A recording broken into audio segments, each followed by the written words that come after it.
The gymnasium at Lincoln Heights Middle School was wrapped in red and gold streamers. Plastic snowflakes dangled from the ceiling, and the loudspeakers repeated a cheery holiday playlist that no one truly listened to. The bleachers were full, students shifting excitedly, parents whispering and waving at their kids, teachers clustered near the stage with tight smiles. It was the school's annual Christmas celebration, the biggest event of the year, where cheer was expected and magic was staged.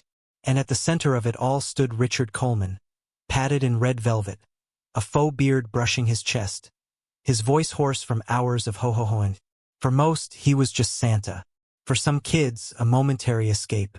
For 13-year-old Malik Johnson, seated near the back in his faded hoodie and carefully ironed jeans, it was something else entirely. When Malik's name was called, he hesitated. His classmates turned, some barely registering his presence. He walked slowly to the stage, every step echoing louder in his own ears. The microphone waited like a spotlight, and Richard gave him a jolly grin that felt more performative than kind. "And what do you want for Christmas, young man?" Richard asked, his voice booming with artificial warmth. Malik gripped the mic with both hands. He wasn't shaking, but his voice came out low, steady. I want my mom to not have to work night shifts anymore. I want her to sleep more, and I want to be able to stay in school without worrying if we'll make rent." There was a beat of silence. Not the warm, touched kind, but the cold, confused kind. Some kids furrowed their brows. A few snorted. And then Richard, still in character, perhaps trying to salvage the moment, let out a small, nervous chuckle. "Well, that's not something Santa can fit in a sleigh, huh?" The laughter that followed wasn't cruel. It wasn't loud, but it was enough. Enough to slice through Malik like glass. A couple of students laughed louder, emboldened by Richard's reaction. One kid in the front muttered, "That's not a wish, that's a therapy session." Another, "Is this a fundraiser now?" Malik stood frozen. Richard tried to transition quickly. "All right, big dreams. Let's keep that spirit going. Next up." But Malik was already walking off stage, eyes down, heat crawling up his neck. He heard nothing else, only the white noise of laughter turning into whispers, footsteps into judgment. He made it back to his seat and sat, knees tight together, fists clenched. Mrs. Thomas, his English teacher, watched from the side of the gym with her arms folded tightly. Her eyes had narrowed the moment Malik spoke. She had seen the look on his face, a mix of hope and fear. She knew what it had taken for him to say that in front of everyone, and she saw it crushed. After the event, the gym slowly emptied. Parents gathered their kids, congratulating the ones who had sung or danced. Richard took off his Santa hat and wiped his forehead, sweat clinging to the fake beard. A few parents came up to him, offering thanks and jokes. He laughed with them, but something in his stomach churned. Malik was nowhere to be seen. In the parking lot, Angela Johnson sat in her car, checking her phone. She had managed to get off work early, just in time to catch the last half of the event. She hadn't seen Malik in the crowd. She figured he must have sat far back. When he finally appeared and got into the car, she noticed immediately the silence, the tightness in his shoulders. He didn't say a word. Neither did she, not at first. "You all right?" she asked finally, her voice soft. He nodded, stared out the window. Angela started the car, but didn't drive yet. Did something happen? He shook his head. Later that night, she would find his hoodie on the floor of his room, balled up, his backpack unzipped, books untouched. He stayed in bed longer than usual, didn't want dinner, didn't turn on the TV, just lay there. The next morning, the school buzzed with aftermath. A few students recounted the scene in exaggerated tones. He went up there and started talking about, rent and his mom's job. It was weird. Even Santa was like, "What?" Others stayed quiet. Some had felt the discomfort but didn't know what to do with it. Mrs. Thomas entered the teacher's lounge with a purpose. Several colleagues were seated with coffee cups and leftover cookies from the event. She dropped her binder on the table. "We need to talk about what happened yesterday." Mr. Leone, the history teacher, looked up, What do you mean? Malik Johnson. He made a heartfelt request on stage. Richard laughed. So did students. And no one intervened. Come on, another teacher offered. It wasn't that bad. He asked for something unusual. Unusual? She shot back. He asked for his mother to rest, for stability, and instead of treating that with empathy, we let him become the punchline. There was silence. Some looked away. Others sipped coffee. That boy is brilliant, she continued. Do you know he's at the top of my class? Do you know he takes care of his little cousin after school because his mom is pulling double shifts? Someone muttered, We didn't know, no. Well, now you do, Mrs. Thomas snapped. Across town, Richard Coleman sat in his small kitchen, flipping through the local community forum on his tablet. A new post had gone up. Lincoln Heights Middle. When Santa laughs at a kid's pain. There was no video, just a description, but the comments were piling up. Some defended him, others didn't. Not everything is about race.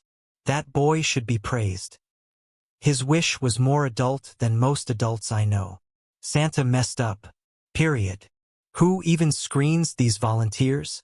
This city needs to do better. Richard scrolled, his stomach sinking. He hadn't meant harm. It was a reflex. An awkward moment, a laugh to lighten the tension. That's what he told himself. But it didn't sit right. That night, he stood in front of his bathroom mirror, the Santa beard on the counter. He looked at his own face for a long time. It looked tired, older than usual. Then he remembered something. A hospital room. Years ago. Cold white walls. Machines beeping. His wife pale, tired, in pain. And a nurse. A woman who stayed past shifts. Who hummed softly while changing IVs. Who held his wife's hand when Richard couldn't bring himself to. Her name had been Angela. He sat down on the toilet lid, hands trembling. He had laughed at her son. He had humiliated her child in front of hundreds. And he hadn't even recognized him. Malik didn't speak much the following week. Not to his teachers, not to the few kids he sometimes walked with in the hallways, not even to his mom. He still went to school, but something had dulled in him. A light, a rhythm, a quiet resilience that once lived in his eyes. Now, when he sat in class, he looked past the windows instead of toward the board. When called on, he answered, but without the curiosity that used to make his voice rise slightly at the end of a question. Mrs. Thomas noticed it first. Then others started to feel it too. A shift in the way the air moved around him, as if even the room understood he was carrying something heavy. In the cafeteria, students whispered as he passed. Some were just repeating what they'd heard. Others tried to mimic Richard's laugh, turning it into a schoolyard imitation. Santa can't fix your rent, bro? One boy jeered as Malik walked past with his tray. Malik didn't stop. He didn't look. But his hand gripped the edge of the tray so tightly his knuckles turned white.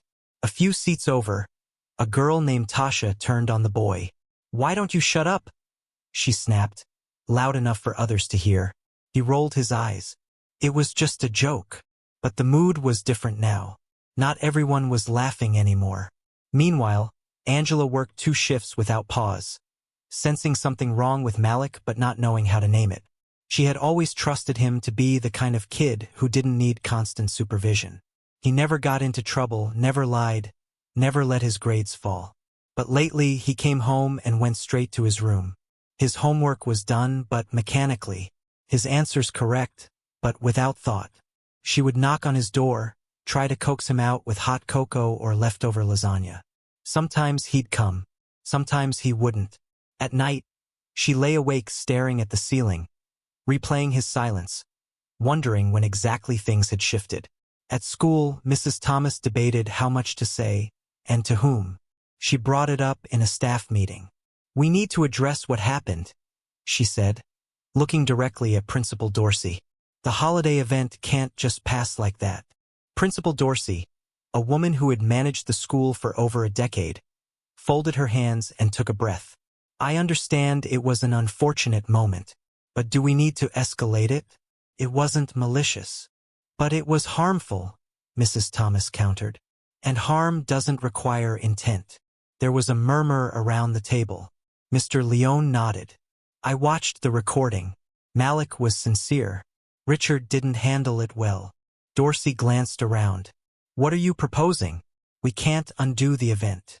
We can start with an apology. Not just privately. Publicly, Mrs. Thomas said. And maybe rethink who we invite and why. Dorsey sighed. We'll review the incident. But let's not turn this into a crusade. Mrs. Thomas felt the familiar sting of polite dismissal. She left the meeting with her jaw tight. That same evening, Richard sat in his garage surrounded by boxes of decorations he hadn't bothered to put up this year. The Santa suit still hung limply on the coat rack by the door, beard askew, hat drooping like it, too, had given up pretending. He held a mug of coffee he didn't remember making, staring at the floor. For the last 5 nights, he'd replayed the moment over and over. Malik's voice, the silence, his own stupid laugh. At first, he'd told himself it was just nerves. But something deeper had started gnawing at him. The name Johnson. And then, one night, he finally remembered. Angela Johnson. It had been 4 years ago.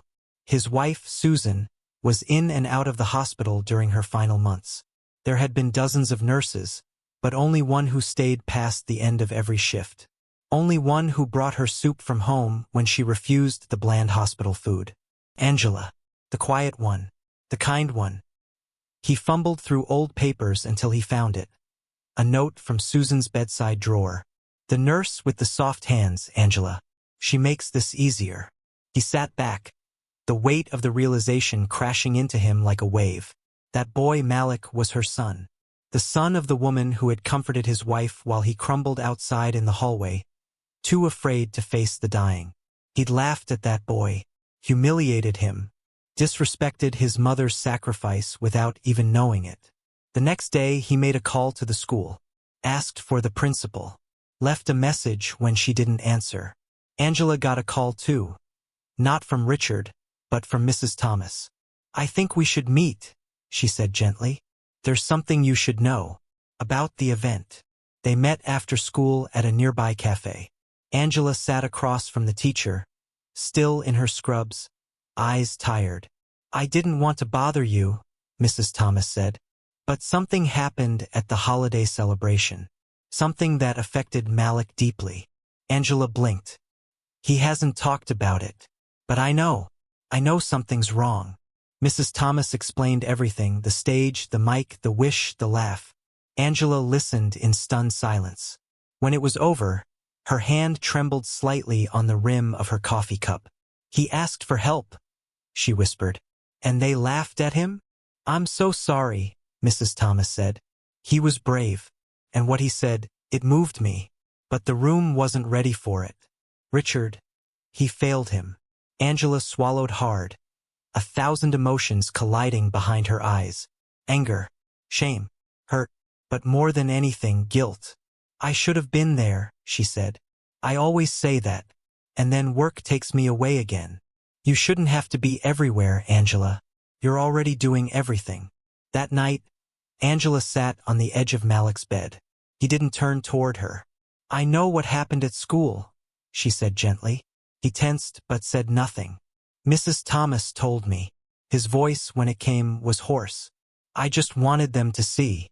I thought, if I said it out loud, maybe someone would help. Not money. Just, I don't know.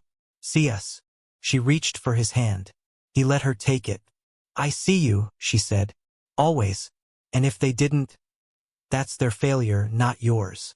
The next morning, Richard showed up at the school without the beard, without the red suit. Just a man, in a sweater, holding his hat in his hands. He waited in the office until Principal Dorsey saw him. She looked at him cautiously. I want to apologize, he said. To the student, Malik, and to the school. We're handling it internally, she said quickly. I'm not here for damage control. I'm here because I was wrong. That boy said something real, and I treated it like a joke. She paused. Something in his voice had shifted since the last time she saw him. I'll speak to the teachers, she said. We'll see what's appropriate. He nodded. If he'll hear me, I'll say it to him directly, publicly. The way I embarrassed him. Outside the school, the December wind picked up, shaking the bare trees. Inside, Malik sat quietly in class, unaware that something had begun to change. Slowly, maybe, but this time in his direction. The day Richard Coleman returned to Lincoln Heights Middle School, the sky was a pale, steel gray, the kind of winter morning that felt like it had held its breath. Snow clung to the edges of the sidewalk, shoveled into tired piles. He stood outside the school doors with a manila envelope under his arm, heart pounding like it hadn't in years. Not even during the funeral had his chest felt this tight. He had practiced the words over and over, but every version sounded smaller than the weight of what he needed to say. Inside, the front office buzzed with its usual rhythm. Phones ringing, papers rustling, students signing in late. When he stepped in, the receptionist stiffened slightly. He didn't need to explain who he was. "You can wait over there," she said, motioning to the bench. "Principal Dorsey will be with you soon." He sat down, staring at the ugly tile floor. Across the school, in the 8th grade hallway, Malik sat in homeroom staring at his notebook. His pencil hovered above the page, not moving. He had written his name at the top. That was all. Mrs. Thomas entered quietly, placed a folded sheet of paper on his desk, and whispered, "You're invited to a small assembly. Nothing big. You don't have to go if you don't want." He looked at her, skeptical, then unfolded the note. Room 107. Third period. That was 20 minutes away. When the bell rang, his feet moved toward the room before his brain could object. Room 107 was usually used for club meetings and after-school workshops. Today, it had been rearranged with chairs in a semicircle. A few students from different grades were there, including Tasha, who nodded at him. Several teachers, including Mrs. Thomas and Mr. Leone, stood near the back. And there, near the front, stood Richard. Not in red, not in costume, just Richard, ordinary, older, and visibly nervous.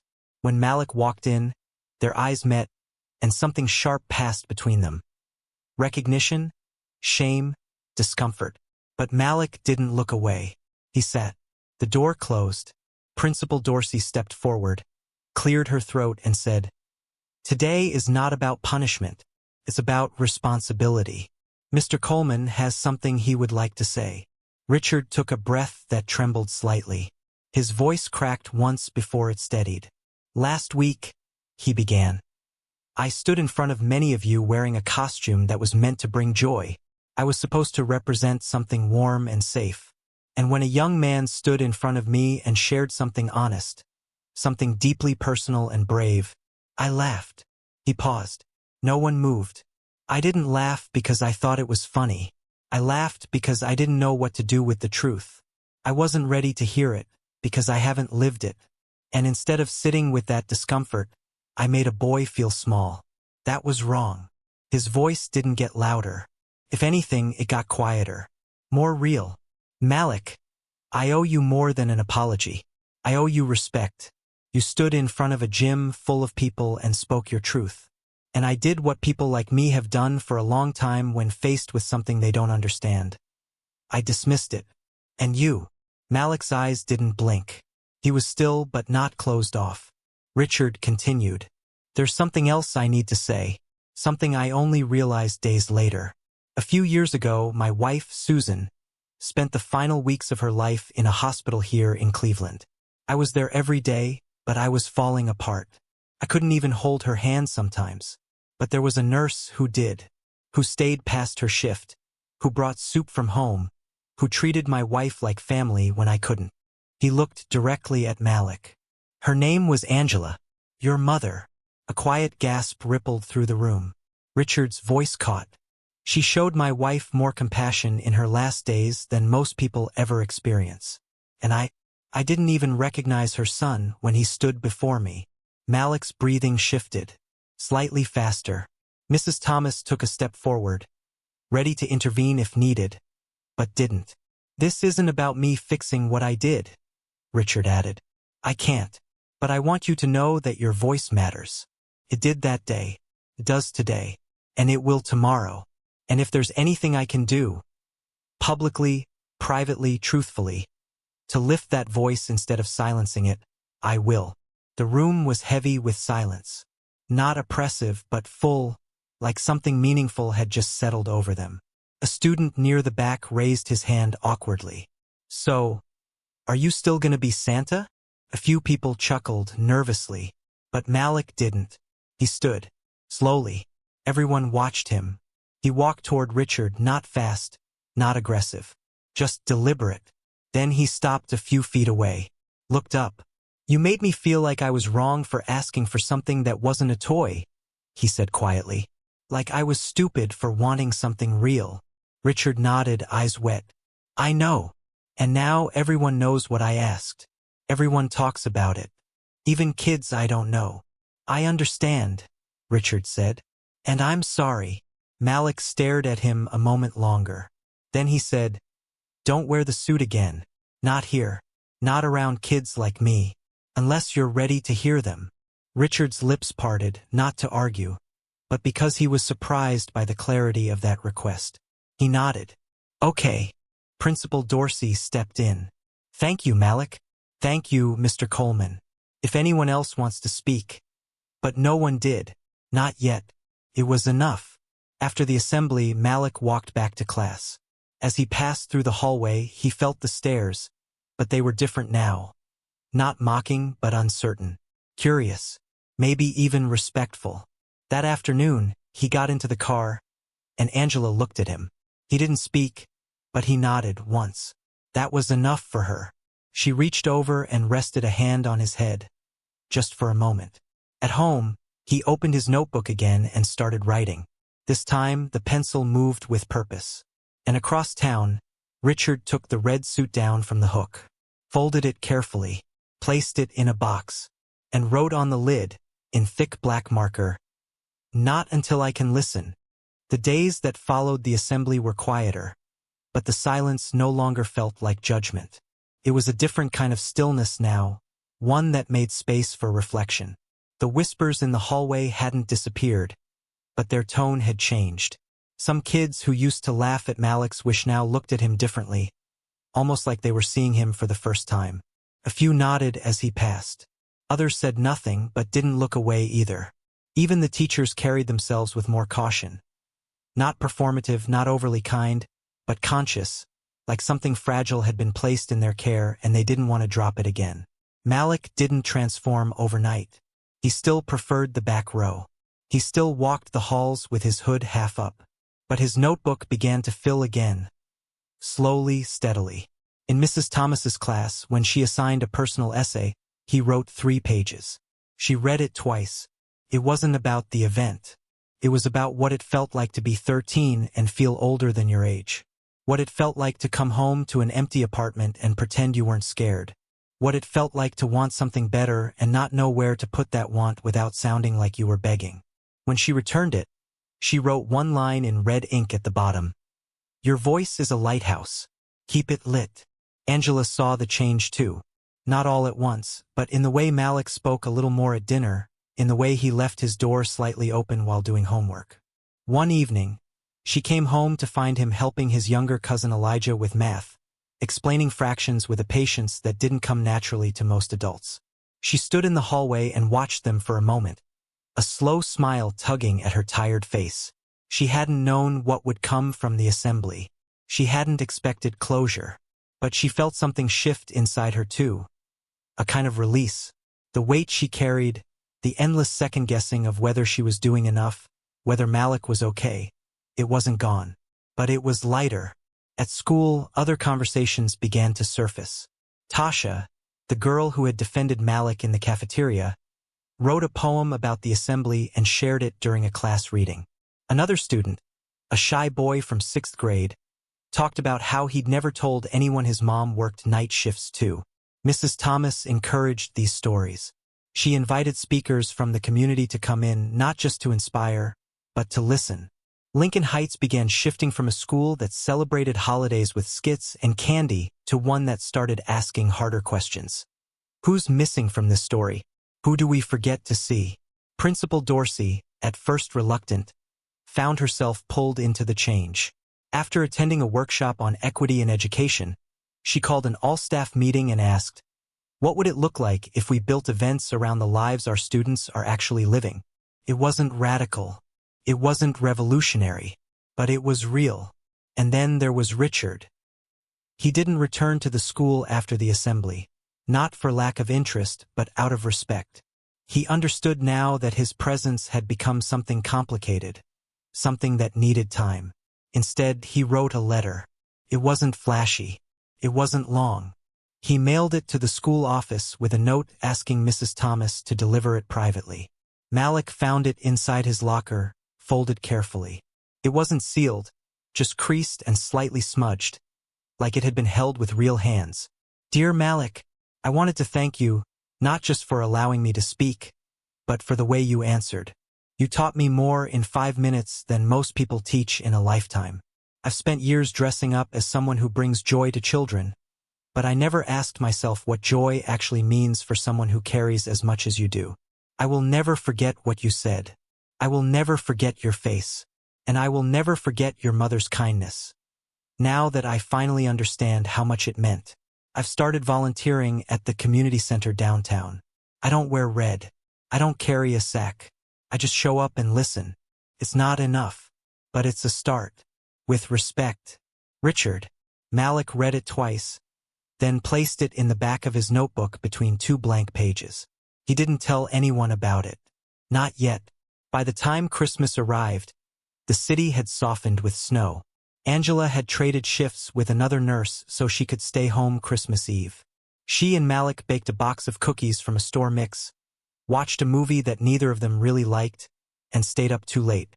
There were no presents under the tree except for one small envelope, a scholarship application Mrs. Thomas had helped Malik prepare, addressed to a program that supported young students of color with academic promise and financial need. It wasn't a guarantee, but it was real. Later that night, after Angela had fallen asleep on the couch, Malik stepped outside onto the apartment balcony. The street was quiet, the snow blank and untouched. He looked up. The stars were faint. The world was still. He didn't say anything out loud, but in his chest, there was a calm that hadn't been there in weeks. Not joy, not triumph, just space. Like something inside him had finally been heard, and in its place something else was starting to grow. Spring came slowly to Cleveland that year, like a cautious guest arriving after a long, bitter silence. The snow melted in uneven patches, grass pushing through in reluctant green whispers. The days grew longer, and with them, the noise of life returned. Kids on bikes, parents at bus stops, windows cracked open just enough to let the air in. At Lincoln Heights Middle School, the decorations from winter had long since been packed away, but something deeper lingered. In the hallways, there was less mocking, more curiosity. In classrooms, more voices had started to speak up. Not always loudly, not always perfectly, but they spoke. Malik had become something unexpected. Not a symbol, not a hero, but a mirror. In him, other students had seen parts of themselves they'd been too afraid to name. Poverty, responsibility, hope, grit, silence. After the assembly, more students had written essays, drawn pictures, asked questions. A quiet wave had moved through the school, not orchestrated from the top but pulled upward from the lives of those who walked its halls every day. Malik, for his part, remained Malik. He didn't chase attention, didn't take ownership of the change around him. But he started raising his hand more. He started walking to school with Elijah some mornings, showing up early to help him get breakfast in the cafeteria. He joined a writing group Mrs. Thomas started on Tuesdays, and even stayed after school once a week to volunteer with the art teacher's supply closet project, organizing donations for students who couldn't afford materials. None of it was flashy, but it mattered. It was real. One day, near the end of the school year, Principal Dorsey called Malik into her office. He sat quietly across from her desk, unsure why he was there. She slid a manila folder toward him. "It came in this morning," she said. "I thought you should be the first to open it." He hesitated, then unfolded the packet. Inside was a letter from the scholarship program. Thick paper, sharp black ink, words like honored and potential, and full tuition through high school. For a moment he didn't breathe. Dorsey smiled gently. I know this doesn't erase everything, but it's a door, and you earned it. He nodded slowly, the weight of the moment still sinking in. When he got home that afternoon, Angela was at the kitchen counter sorting laundry. He didn't say anything, just handed her the letter. She read it once, then twice. Her hand went to her mouth. Her eyes filled. I'm proud of you, she whispered. Your dad would be too. They hugged for a long time. No rush, no noise, just the two of them, standing in the small kitchen that had known so many quiet battles. Weeks later, at the school's year-end assembly, something new happened. The student speakers weren't just the loudest or the most popular. Malik was invited to speak. He considered saying no. He almost did. But then he thought of that night in the gym, of the microphone in his hand, of the laughter that tried to break him and didn't. He stood at the podium, looked out at the sea of faces, some familiar, some not. His voice was steady. I used to think being strong meant staying quiet, that not asking for help made me better. But I've learned that speaking up, even when your voice shakes, is a kind of strength too. And listening, really listening. That's how we build something better than silence. The room didn't erupt. It didn't need to. There was a stillness, deep and full. Then came the applause, not forced, not polite, real. In the back of the gym, Richard stood quietly. He had been invited by Mrs. Thomas. He didn't want to be seen. He just wanted to be there. As Malik stepped down from the stage, their eyes met once more. There was no wave, no handshake, just a nod, small, respectful, final. It was enough. Life moved on. But something stayed changed. Maybe that's how change works. Not with thunder, but with a boy who dares to tell the truth in front of a crowd, and the people who finally decide to hear him.